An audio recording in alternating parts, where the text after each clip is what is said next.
مضل له ومن يضلله فلا هادي له وأشهد أن لا إله إلا الله وأشهد أن محمدا عبده ورسوله أما بعد فإن خير الحديث كتاب الله وخير الهدي هدي محمد صلى الله عليه وسلم وشر الأمور محدثاتها وكل محدثة بدعة وكل بدعة ضلالة وكل ضلالة في النار. أعوذ بالله من الشيطان الرجيم. بسم الله الرحمن الرحيم. يا أيها الناس اتقوا ربكم الذي خلقكم من نفس واحدة وخلق منها زوجها وبث منهما رجالا كثيرا ونساء واتقوا الله الذي تساءلون به والأرحام إن الله كان عليكم رقيبا. يا أيها الذين آمنوا اتقوا الله حق تقاته ولا تموتن إلا وأنتم مسلمون. يا أيها الذين آمنوا اتقوا الله وقولوا قولا سديدا يصلح لكم أعمالكم ويغفر لكم ذنوبكم ومن يطع الله ورسوله فقد فاز فوزا عظيما. قال الله تبارك وتعالى في القرآن المجيد والفرقان الحميد. أعوذ بالله من الشيطان الرجيم. ولتكملوا العدة ولتكبروا الله على ما هداكم ولعلكم تشكرون. معزز حاضرین و حاضرات، تمام قسم کی تعریف، توصیف، بڑائی، بزرگی، کبریائی اس وحدہ لا شریک کے لیے لائق و زیبا ہے جو سارے جہانوں کا پالن نہار ہے. سبحان اللہ و بحمدہ سبحان اللہ العظیم. درود و سلام کا نزول ہو میرے اور آپ کے آخری نبی جناب احمد مجتبی محمد مصطفیٰ صلی اللہ علیہ وسلم کا. خطبہ مسنونہ کے بعد میں نے ایک آیت کریمہ آپ لوگوں کی خدمت میں پڑھی ہے. اس آیت کریمہ میں اللہ تعالیٰ کہہ رہا ہے کہ مسلمانوں گنتی کے دن پورے کرو اور اللہ تعالیٰ کی دی ہوئی ہدایت کے مطابق اس کی کبریائی، اس کی عظمت کو اور اس کے شکر کو ادا کرو. اب عید الفطر کا یہ دن مومنوں کے لیے، مسلمانوں کے لیے، اہل توحید کے لیے، مسلمانوں کی جماعت کے لیے، موحدین کے لیے، اہل الحدیث، دنیا کے سارے لوگوں کے لیے ایک خوشی و مسرت کا دن ہے. یہ اتنا اہم اور اتنا عظیم دن ہے کہ اس دن کے کیا کہنے کہ اللہ تعالیٰ نے رمضان المبارک کے ایام ختم ہونے کے بعد، تکمیل رمضان کے بعد اللہ تعالیٰ نے مسلمانوں کو عید الفطر کے دن کو بطور ہدیہ عطا کیا ہے. اور اللہ رب العالمین کی جانب سے ملنے والا یہ دن میرے اور آپ کے لیے بڑا قیمتی دن ہے. یہ اللہ تعالیٰ کا دیا ہوا ہدیہ بڑا ہی قیمتی اور انمول ہدیہ ہے. رمضان المبارک تو گزر گیا، لیکن جاتے جاتے یہ درس دے گیا، جاتے جاتے یہ سبق پڑھا گیا کہ عبادت و ریاضت، توبہ و استغفار، ذوق عبادت، شوق تلاوت، آخرت کی فکر، منکرات سے اجتناب اور رضائے الہی کی جستجو کا درس دے گیا. اور ہم نے رمضان المبارک سے یہ درس پڑھا ہے، یہ سبق پڑھا ہے، درس زندگی. اب درس زندگی کیا ہے کہ میری اور آپ کی زندگی، میرے اور آپ کی زندگی کا کوئی بھی قدم حکم الہی اور فرمان نبوی صلی اللہ علیہ وسلم کے خلاف نہیں اٹھنا چاہیے. ہم نے رمضان المبارک سے یہی سبق پڑھا ہے کہ وما خلقت الجن والانس الا لیعبدون، کہ اللہ تعالیٰ نے جنوں اور انسانوں کو محض اپنی عبادت کے لیے پیدا کیا ہے، اور میں اور آپ اس آیت کریمہ کے حقیقی مصداق بن جائے. عزیزان ملت، آج یہاں پر ہم جو جمع ہوئے ہیں، آپ دیکھیں ظاہری پاکی صفائی کا بھرپور خیال کرتے ہوئے ہم اس عیدگاہ میدان اہل حدیث میں جمع ہوئے ہیں، اور یقیناً یہ خوشی و مسرت کا دن ہے. اور اس موقع پر عمدہ لباس پہننا، اچھے کپڑے پہننا، اچھی خوشبو لگانا، ساری چیزیں جائز ہے، یہ ایمان کا حصہ ہے، بلکہ یہ نصف ایمان ہے. یہ اسلام میں، یہ شریعت اسلامیہ میں مطلوب ہے، لیکن اس سے کہیں زیادہ مطلوب اور ضروری چیز دلوں کی صفائی ہے، دلوں کی پاکی صفائی ستھرائی ہے، دلوں کا پاک ہونا ہے. اور ان دلوں کا جو پاک ہونا ہے شرک اور بدعات کی غلاظتوں سے پاک ہونا ہے. عزیزان ملت، عیدین کے موقع پر یہ جو تکبیرات پڑھی جاتی ہے، آدمی اگر ان تکبیرات پر ہی غور کرے تو وہ شرک سے بچے گا، وہ شرک سے اپنے دامن کو بچائے گا، رب العالمین کی وحدانیت کو بیان کرے گا، توحید کی عظمت کو جان جائے گا، توحید کی عظمت کو سمجھے گا. ساری دنیا میں پکار اٹھتی ہے، اللہ اکبر، اللہ اکبر، لا الہ الا اللہ، واللہ اکبر، اللہ اکبر، وللہ الحمد. کبھی آپ نے ان الفاظ پر غور کیا کہ کیا سبق دیا جا رہا ہے، کیا پیغام دیا جا رہا ہے؟ سارے انسانوں کی زبانوں پر یہی الفاظ ہوتے ہیں، سارا معاشرہ، ساری دنیا ان الفاظ سے گونج اٹھتی ہے. اللہ کی عظمت بیان کی جا رہی ہے، اللہ کی کبریائی کو بیان کیا جا رہا ہے، اللہ کی توحید کو بیان کیا جا رہا ہے. کہا جا رہا ہے کہ اے الہ العالمین، تیرے سوا کوئی معبود برحق نہیں ہے، اللہ تو بڑا ہے، اللہ تو بڑا ہے، ساری تعریفیں تیری ہی لائق ہیں. یہ تکبیرات مجھ کو اور آپ کو یہ پیغام دیتی ہے، قل هو اللہ احد، آپ کہہ دو کہ وہ اللہ ایک ہے، اللہ الصمد، اللہ بے نیاز ہے. بے نیاز اس کو کہا جاتا ہے جو کسی کا محتاج نہ ہو. ساری دنیا، ساری کائنات اللہ کی محتاج ہے، اور جو محتاج ہو وہ انسانوں کو کچھ نہ دے سکتا ہے، نہ کچھ کر سکتا ہے. جو بے نیاز ہے وہ ساری دنیا کو پالنے والا ہے، نہ وہ کسی کو جنا ہے اور نہ وہ کسی سے جنا گیا ہے. وَلَمْ يَكُنْ لَهُ كُفُوًا أَحَدٌ، اور اللہ تعالیٰ کے برابر کوئی نہیں ہے، اس کا کوئی ہمسر نہیں ہے. یہ عیدین کے موقع پر پڑھی جانے والی تکبیرات مجھ کو اور آپ کو بتاتی ہے کہ لیس کمثلہ شیء، کہ اللہ تعالیٰ کے مثل کوئی چیز نہیں ہے. عزیزان ملت، اللہ تعالیٰ قرآن مجید میں اپنی کبریائی کو، اپنی عظمت کو، اپنی توحید کو کھول کھول کر کے بیان کر رہا ہے، دنیا والوں کو بتا رہا ہے. افلا ينظرون الى الابل كيف خلقت، کیا تم ان اونٹوں کی طرف نہیں دیکھتے ہو کہ اللہ تعالیٰ نے انہیں کیسے بنایا ہے؟ وَإِلَى السَّمَاءِ كَيْفَ رُفِعَتْ، اور اللہ تعالیٰ نے آسمان کو کیسے اونچا رکھا ہے. وَإِلَى الْجِبَالِ كَيْفَ نُصِبَتْ، اور پہاڑوں کو کیسے، اور پہاڑ کیوں کر نصب کیے گئے ہیں. وَإِلَى الْأَرْضِ کیف سطحت، اور اللہ تعالیٰ نے زمین کو کیسے ہموار بنایا ہے. یہ ساری چیزیں میری اور آپ کی نگاہوں میں ہیں. توحید کو پڑھو، توحید کو جانو. اللہ تعالیٰ قرآن مجید میں جگہ جگہ پر اپنی وحدانیت کو بیان کر رہا ہے. لوگوں، میں اکیلا ہوں. اللہ نے کہا اٹھاؤ قرآن مجید پڑھو، یا ایھا الناس اعبدوا ربکم الذی خلقکم والذین من قبلکم لعلکم تتقون. اے لوگوں، اس رب کی عبادت کرو جس نے تم کو پیدا کیا اور تم سے پہلے لوگوں کو پیدا کیا تاکہ تم بچ جاؤ. لوگوں، اس اللہ کی عبادت کرنا جس کے ہاتھ میں موت ہے، زندگی ہے. اس رب کی عبادت کرو جس کا کوئی شریک نہیں ہے. اس رب کے سامنے اپنے پیشانیوں کو جھکاؤ جس کا کوئی شریک نہیں ہے. یہ اللہ تعالیٰ کھول کھول کر کے قرآن مجید میں بیان کر رہا ہے اور کہتا ہے کہ ہم نے زمین کو تمہارے لیے بچھونا بنا دیا ہے اور آسمان کو چھت بنا دیا ہے اور آسمان سے ہم نے بارش برسائی تاکہ میوے نکالے جو تمہارے کھانے کے لیے ہو. آگے اللہ کہتا ہے فَلَا تَجْعَلُوا لِلَّهِ أَنْدَادًا وَأَنْتُمْ تَعْلَمُونَ، تم جان بوجھ کر کے بھی اللہ تعالیٰ کے برابر کسی کو مت بناؤ.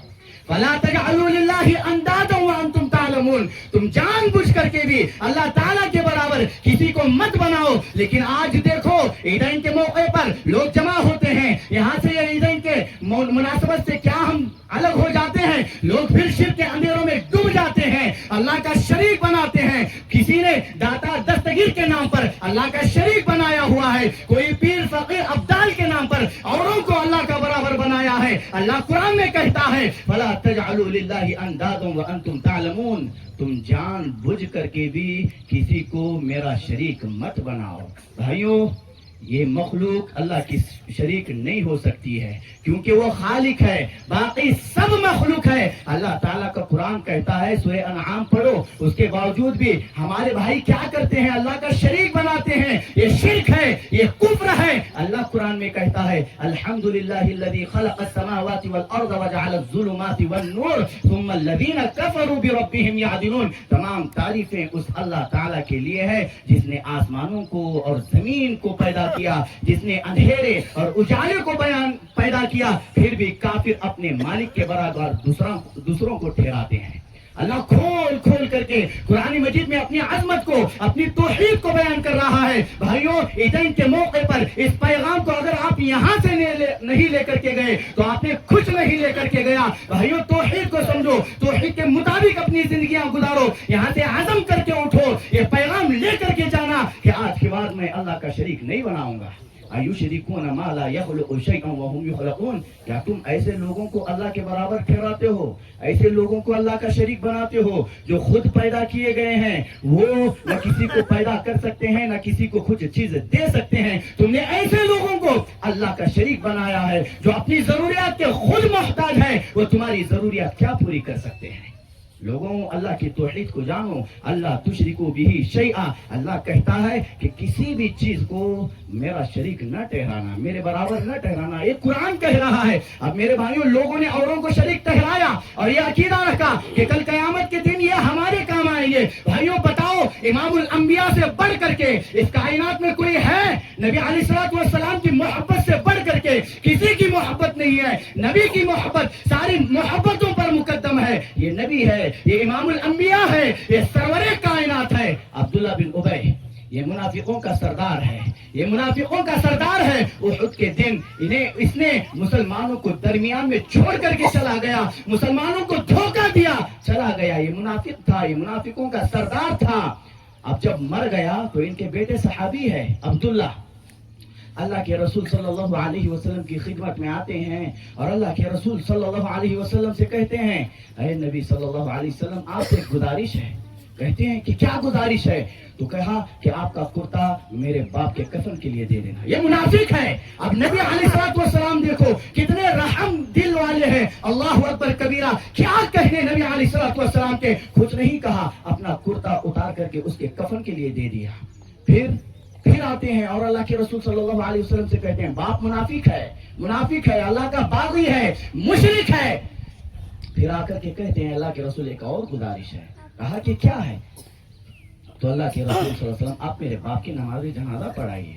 اللہ کے رسول صلی اللہ علیہ وسلم نے کچھ نہیں کہا, نماز جنازہ پڑھنے کے لیے آگے بڑھتے ہیں. عمر بن خطاب روکتے ہیں, اے اللہ کے رسول آپ کیا کر رہے ہو, یہ منافق ہے, اس کی جنازے کی نماز تم پڑھاؤ گے. اللہ کے رسول صلی اللہ علیہ وسلم نے پڑھایا.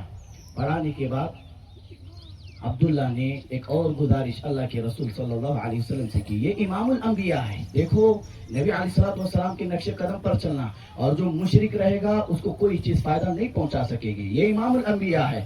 کہا کہ آپ کا لعاب دہن میرے باپ کے منہ میں ڈال دینا. وقت کا پیغمبر اپنا لعاب دہن بھی اس منافق کے منہ میں ڈال دیتے ہیں. یہ تینوں چیزیں ہو گئی. اب اس کی تدفین ہوتی ہے تو اللہ تعالیٰ قرآنی آیت نازل کر دیتا ہے لا تصلی علی احد منهم مات ابدا ولا تقم علی قبره. تم اس کی نماز جنازہ پڑھانے کی بات تو دور کی ہے, تم ایسے لوگوں کی قبر پر بھی نہیں ٹھہر سکتے ہو. اللہ تعالیٰ نے منع کر دیا, لیکن نبی علیہ الصلوۃ والسلام سے گزارشات کی گئی کہ آپ اپنا کرتا دو. اللہ کے رسول نے دیا. آپ نماز جنازہ پڑھاؤ, پڑھائی. آپ سے کہا گیا کہ لعاب دہن آپ میرے باپ کے منہ میں ڈال دو, اس کی مغفرت ہو جائے گی, اس کی بخشش ہو جائے گی. اللہ کے رسول نے ان تینوں کاموں کو کر دیا. اللہ نے کہا کہ ایسے لوگوں کی نماز جنازہ بھی آپ نہیں پڑھا سکتے ہو, ان کی قبروں پر ٹھہر بھی نہیں سکتے ہو, تو نماز جنازہ کیسے پڑھاؤ گے؟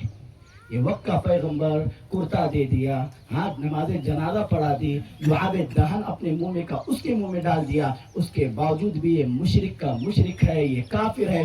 دنیا کی کوئی چیز مشرک کے لیے نفع بخش فائدے مند نہیں ہو سکتی ہے. یہی بتانا ہے, یہی پیغام دینا ہے. یہ امام الانبیاء ہے, اور اماموں سے بڑھ کر کے یہ پیر فقیر ابدال کتب کیسے ہو سکتے ہیں؟ یہ قبروں میں سوئے ہوئے لوگوں کو تم نے کیسے اپنے سروں پر بٹایا ہوا ہے, اور کیسے یہ عقیدہ رکھا ہوا ہے کہ کل قیامت کے دن یہ ہمارے کام آئیں گے؟ بولو بھائیوں, اللہ کے رسول سے بڑھ کر کے کوئی کام آئے گا؟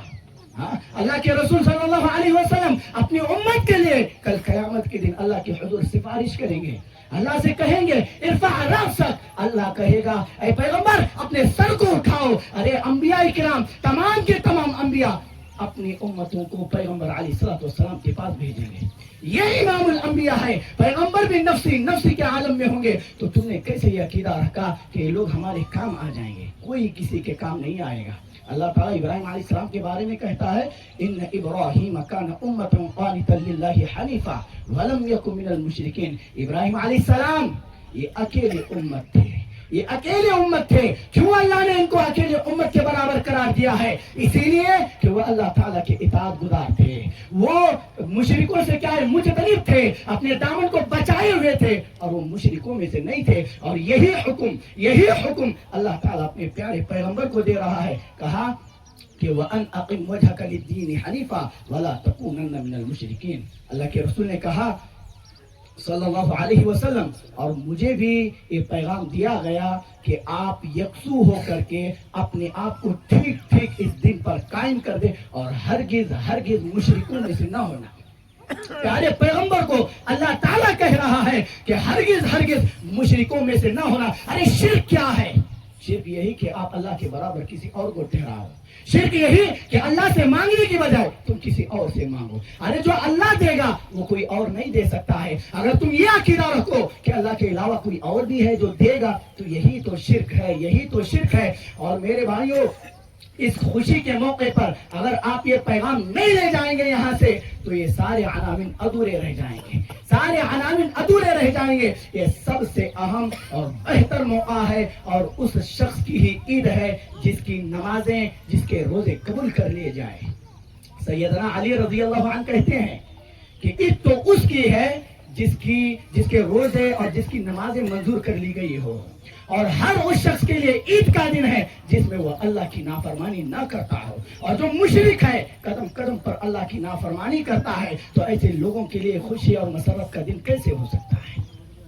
ارے اہل توحید کے لیے جو رب کی وحدانیت کو ساری دنیا کو سناتے ہیں ان کے لیے عید کا دن ہے. یہ عید کا دن یہ توحید اور عظمت توحید کا دن ہے.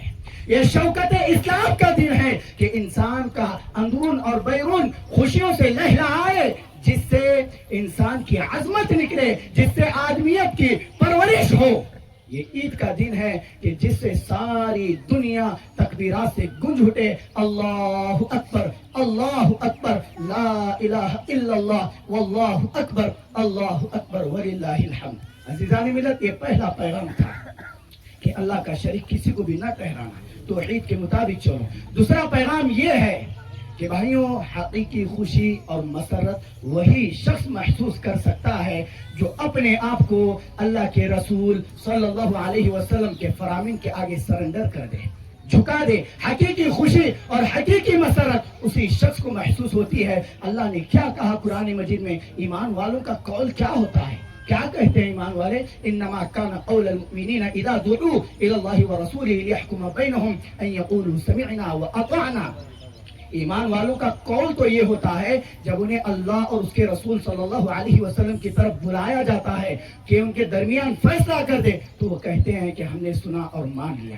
یہ ایمان والے ہیں. لیکن آج ایسے نہیں ہوتا ہے. اللہ اور اس کے رسول بلاتے ہیں تو یہ نہیں آئے گا. پیر بلائیں گے تو جائے گا، فقیر بلائیں گے تو ان کے انگوٹھے چومنے جائے گا. لیکن اللہ اور اس کے رسول کی تعلیمات پر اس کو عمل کرنا اچھا نہیں لگتا ہے. یہ ایمان والے ہوتے ہیں جن کے دل اللہ اور اس کے رسول صلی اللہ علیہ وسلم کی تعلیمات پر عمل کر کے مطمئن ہوتے ہیں، خوشی سے لبریز ہوتے ہیں. یہ ایمان والے ہوتے ہیں. اب صحابہ اکرام کے جذبہ اطاعت کو دیکھو. بے شمار واقعات پڑے ہیں. ایک بات نقل کر دیتا ہوں. ابن عمر کا نام تو آپ نے ضرور سنا ہوگا. یہ وہ صحابی رسول ہے جو اللہ کے رسول صلی اللہ علیہ وسلم کی باتوں پر من و عن قبول کرتے تھے، نہ آگے جاتے تھے نہ پیچھے جاتے تھے. جتنا اللہ کے رسول نے کہا ہے شدت کے ساتھ اس پر عمل کرتے. نافع ان کے بارے میں کہتے ہیں، کیا کہتے ہیں؟